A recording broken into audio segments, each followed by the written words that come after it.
ขั้นตอนการทดลองเนาะอุปกรณ์เขาจะมีน้ำดื่มแล้วก็เหล้าข้าว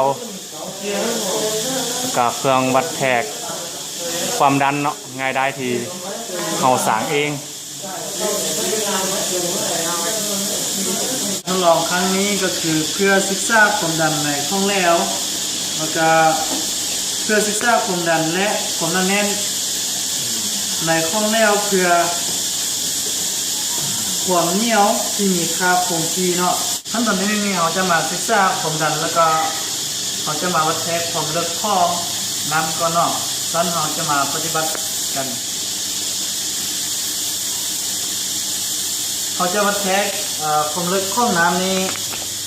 ตัวนี้มันจะเป็น1สังกีแล้วก็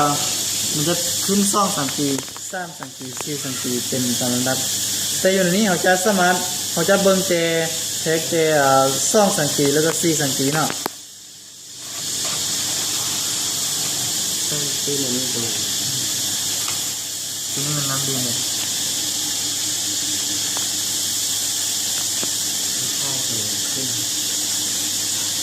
ความลึก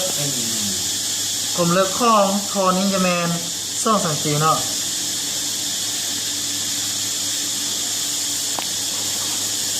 แล้วตัวนี้มันจะขึ้น 0.5 เห็นบ่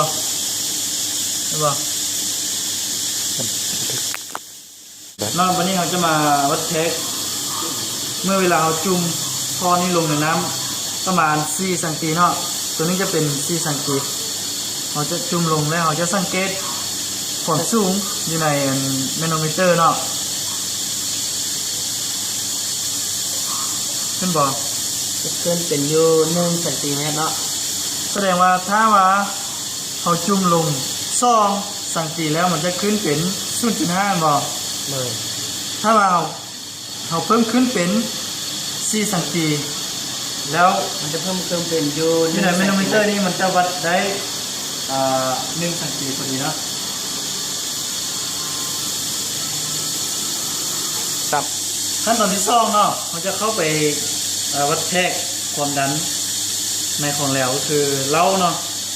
ฉะนั้นเราจะมาเริ่มต้นคือเก่าจะมาเริ่มคือ2สังกีแล้วก็4สังกีเนาะ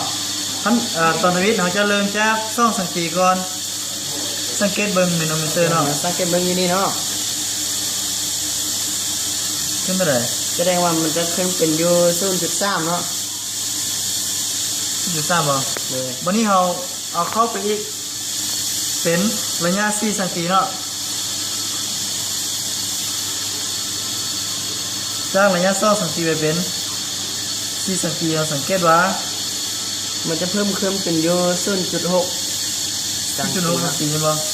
เลยแล้วเราจะมาสรุปการทดลองเนาะเกี่ยวกับความดันของแล้วเนี่ยเนาะเขาจะเห็นว่าเมื่อเขาเพิ่มระดับความลึกหลายเท่าใดมันก็จะเห็นให้ความดันของเดียวนั่นจะเพิ่มขึ้นเท่านั้นเนาะเรื่องมันจะขึ้นกับชนิดของเดียว